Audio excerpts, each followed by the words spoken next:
Praise the lord. ఈరోజు దేవుని వాగ్దానము, అందుకతడు ఇచ్చకపు మాటలు చెప్పి నిబంధనను అతిక్రమించు వారిని వశపరుచుకొనును. అయితే తమ దేవుని ఎరుగువారు బలము కలిగి గొప్ప కార్యములు చేసెదరు. దానియేలు గ్రంథము 11వ అధ్యాయము 32వ వచనము. సహోదరి సహోదరులారా, ఈ వాక్యం దేవదూత ద్వారా దానియేలుకు ఇవ్వబడిన ప్రవచనాల్లో ఒక భాగం. ఈ వాక్యంలో నిబంధనకు వ్యతిరేకంగా చెడుగా చేసేవారు ముఖస్థుతితో చెడిపోతారని, అయితే తమ దేవుణ్ణి ఎరుగువారు బలము కలిగి గొప్ప కార్యములు చేసేదరని తెలియజేయబడింది. ఈ వాక్యం యొక్క అర్థం మరియు ప్రాముఖ్యతను పూర్తిగా అర్థం చేసుకోవడానికి మొదటగా ఇది వ్రాయబడిన సందర్భాన్ని పరిశీలించాలి. దానియేలు గ్రంథం బబులోను చెర సమయంలో వ్రాయబడింది. ప్రవక్త అయిన దానియేలు జీవితాన్ని మరియు ఆ సమయంలోని వివిధ అధికారులతో అతని పరస్పర చర్యలను ఈ గ్రంథం వివరిస్తుంది. ఈ అధ్యాయంలో దేవదూత దానియేలుకు భవిష్యత్తులో ఇజ్రాయేలీయులు వివిధ పాలకుల చేతుల్లో ఎదుర్కొనే సవాళ్ళ గురించి, పోరాటాల గురించి సవివరమైన ప్రవచనాల్ని ఇచ్చాడు. ఈ వాక్యం నిబంధనకు వ్యతిరేకంగా దుర్మార్గంగా చేసేవారిని భ్రష్టు పట్టించే పాలకుడి గురించిన ప్రవచనంలో భాగం. అయితే తమ దేవుని ఎరుగువారు బలము కలిగి గొప్ప కార్యములు చేసెదరు.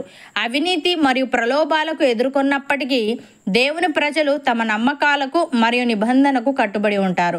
వారు ఎన్ని సవాళ్లు ఎదుర్కొన్నప్పటికీ వారి బలం మరియు దృఢ సంకల్పం చేత గొప్ప విషయాలను సాధించగలుగుతారు. వారు ప్రపంచంలోని ప్రలోభాలకు మరియు మోసాలకు లొంగిపోరు. వారి విశ్వాసములో స్థిరంగా ఉంటారు. ప్రియులారా, మనము దేవుణ్ణి ఎరిగిన వారమైతే మనలో కూడా ఈ లక్షణాలే ఉండాలి. మనకొచ్చే సవాళ్ళు, పోరాటాల్ని ధైర్యంగా ఎదుర్కోవాలి. ఆ ధైర్యాన్ని కూడా దేవుడు తానే తన ప్రజలకు తప్పకుండా అనుగ్రహిస్తాడు. భక్తుడు ఈ విధంగా అంటున్నాడు: నా చిన్న పిల్లలారా, మీరు పాపము చేయకుండుటకై ఈ సంగతులను మీకు వ్రాయిచున్నాను. ఎవడైనాను పాపము చేసిన యెడల నీతిమంతుడైన యేసుక్రీస్తు అను ఉత్తరవాది తండ్రి యొద్ద మనకున్నాడు. ఆయనే మన పాపములకు శాంతికరమై ఉన్నాడు. మన పాపములకు మాత్రమే కాదు, సర్వలోకమునకును శాంతికరమై ఉన్నాడు. మరియు మనం ఆయన ఆజ్ఞలను గైకొనిన యెడల దీని వలననే ఆయనను ఎరిగి ఉన్నామని తెలుసుకొందుము. ఆయనను ఎరిగి ఉన్నానని చెప్పుకొనొచ్చు ఆయన ఆజ్ఞలను గైకొనని వాడు అబద్ధికుడు, వానిలో సత్యము లేదు. ఆయన వాక్యము ఎవడు గైకొనునో వానిలో దేవుని ప్రేమ నిజముగా పరిపూర్ణమాయెను. ఆయన యందు నిలిచి ఉన్న వాడనని చెప్పుకొనువాడు ఆయన ఎలాగూ నడుచుకొనేనో అలాగే తానును నడుచుకొనబద్ధుడై ఉన్నాడు. మనం ఆయన యందు ఉన్నామని దీని వలన తెలుసుకొనుచున్నాము అని. ప్రియులారా, మనము దేవుని సంబంధులమనియు లోకమంతయు దుష్టుని యందు ఉన్నదనియు ఎరుగుదుము.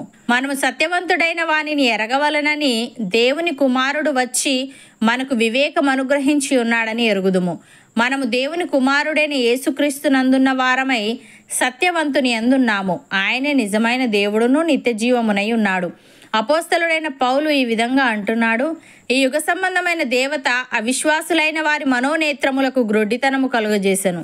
అంధకారంలో నుండి వెలుగు ప్రకాశించునుగాక అని పలికిన దేవుడే తన మహిమను గూర్చిన జ్ఞానము యేసుక్రీస్తునందు వెల్లడిపరచుటకు మా హృదయములలో ప్రకాశించెను. గనుక మేము మమ్మును గూర్చి ప్రకటించుకొనుటలేదు గాని క్రీస్తు యేసును గురించి, ఆయన ప్రభువనియు మమ్మును గూర్చి యేసు నిమిత్తము మేము మీ పరిచారకులమనియు ప్రకటించుచున్నాము. అయినను ఆ బలాధిక్యము మామూలమైనది కాక దేవునిదై ఉండునట్లు మంటి ఘటములలో ఈ ఐశ్వర్యము మాకు కలదు అని.